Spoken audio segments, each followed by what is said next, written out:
Hello बच्चों, तो चलिए इस प्रश्न को पढ़ते हैं। किसी झील के ऊपर 2500 मीटर की ऊंचाई पर स्थित बादलों के किसी बिंदु का झील पर उन्नयन कोण 15 डिग्री तथा परावर्तन का अवनमन कोण 45 डिग्री है। झील के पृष्ठ से बादल की ऊंचाई है। तो यहाँ पर देखो, मैं चारों विकल्पों में से सही विकल्प का चयन करना है। तो प्रश्न में आगे बढ़ने से पहले इस प्रश्न से संबंधित जो मुख्य उदाहरण है उसकी हम चर्चा कर लेते हैं। तो देखो, मुख्य उदाहरण क्या हो जाएगी। किसी भी समकोण त्रिभुज में हम जानते हैं टेन थीटा जो है ना, वो किसे दर्शाता है, लंब और आधार के अनुपात को, यानी कि लंब बट्टा में आधार। सही है। तो अब देखो, सवाल में जो जो बोला गया है उस हिसाब से हमने चित्र बनाया है। यहाँ पर देखो, पी क्यू क्या है।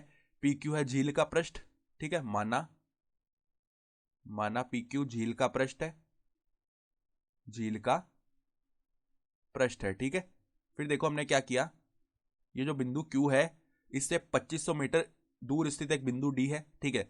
अब यहां से क्या हो रहा है, देखो, ये फिर हम डी से बी तक हमने एक्स मान लिया है। हमें क्या बताया हुआ है कि 2500 मीटर की ऊंचाई पर स्थित बादलों के किसी बिंदु, तो देखो डी तक तो बादल आ गए। फिर बादलों के किसी बिंदु, तो हमने देखो क्या मान लिया, एक्स दूरी पर जाके कोई बिंदु बी मान लिया।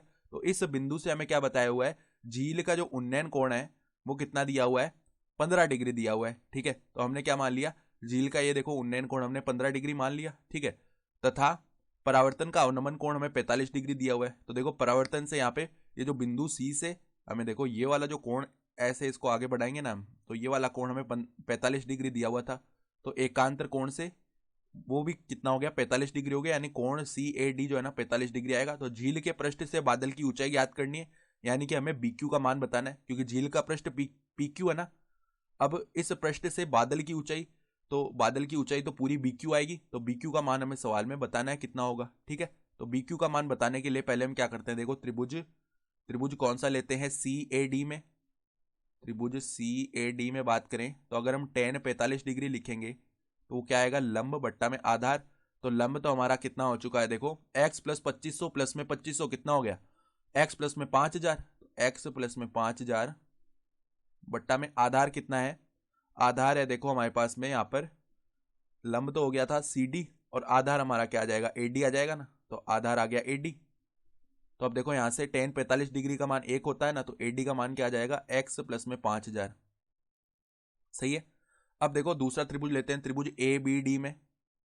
त्रिभुज ए बी डी में अगर हम इसमें टेन 45 डिग्री का मान लिखेंगे तो वो किसके बराबर आएगा, लंब बट्टा में आधार। तो लंब तो कितना हो जाएगा हमारा, लंब हो जाएगा हमारे पास में बी डी। तो बी डी का मान क्या आ रहा है, एक्स। तो एक्स बट्टा में देखो यहाँ पर जो आधार है वो एडी होगा, तो एडी का मान एक्स प्लस में 5000 है ना। तो एक्स प्लस में 5000। सही है। अब देखो टेन 15 डिग्री का मान हम कैसे निकालेंगे, टेन 15 डिग्री का मान पहले निकाल लेते हैं। तो इसको हम कैसे लिख सकते हैं, टेन 45 डिग्री माइनस में 30 डिग्री। अब टेन ए माइनस टेन बी का सूत्र लगाते हैं, जो कि क्या होता है, टेन ए माइनस टेन बी बट्टा में एक प्लस टेन ए टेन बी। तो देखो टेन 45 डिग्री माइनस में टेन 30 डिग्री बट्टा में क्या आ जाएगा, एक प्लस में टेन 45 डिग्री गुणा में टेन 30 डिग्री। तो अब देखो टेन 45 डिग्री का मान एक होता है, माइनस में टेन 30 डिग्री का मान एक बट्टा वर्गमूल तीन होता है, और बट्टा में एक प्लस में एक बट्टा वर्गमूल तीन ये बनेगा। तो इसको सरल करेंगे तो वर्गमूल तीन माइनस एक बट्टा में वर्गमूल तीन प्लस एक आएगा। तो अब देखो ये मान हम उठा के रख देते हैं, टेन 15 डिग्री का मान क्या आया, देखो वर्गमूल तीन माइनस एक बट्टा में वर्गमूल तीन प्लस एक बराबर में एक्स बट्टा में एक्स प्लस में 5000। तो यहाँ पे अब वज्र गुणन कर लेते हैं। ठीक है। तो एक्स वर्गमूल तीन माइनस में एक्स प्लस में क्या आएगा, 5000 वर्गमूल तीन माइनस में 5000, और ये देखो किसके बराबर आएगा, बराबर में एक्स वर्गमूल तीन प्लस में एक्स। ठीक है, इसके बराबर आ गया। तो एक्स से तो मतलब विभाजित नहीं होगा, देखो एक्स वर्गमूल तीन से एक्स वर्गमूल तीन गया। ठीक है। और माइनस एक्स को इस तरफ लेके आएंगे तो दो एक्स का मान किसके बराबर आ जाएगा, यहाँ से अगर 5000 को हम उभयनिष्ठ निकाल लें तो वर्गमूल तीन माइनस एक बचेगा ना।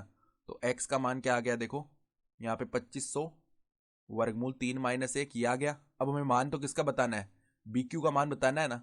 तो बी क्यू तो क्या आ गया, बी क्यू हमारे पास में है 2500 प्लस में एक्स। तो 2500 प्लस में देखो एक्स का मान क्या है, एक्स का मान हमने निकाल लिया 2500 गुणा में वर्गमूल तीन माइनस एक। ठीक है। तो 2500 गुणा में वर्गमूल तीन माइनस एक, तो अगर हम 2500 को उभयनिष्ठ ले लेंगे ना तो हमारे पास एक प्लस में वर्गमूल तीन माइनस एक बचेगा, एक माइनस एक शून्य हो गया, यानी कि 2500 वर्गमूल तीन ये आएगा हमारा उत्तर। बी क्यू का मान 2500 वर्गमूल तीन मीटर आएगा। ठीक है। तो अगर हम विकल्प देखें ना तो हमारा जो विकल्प कौन सा, विकल्प ए जो है वो हमारा सही विकल्प आ रहा है। तो आशा करता हूँ कि आपको ये प्रश्न समझ में आया होगा। धन्यवाद।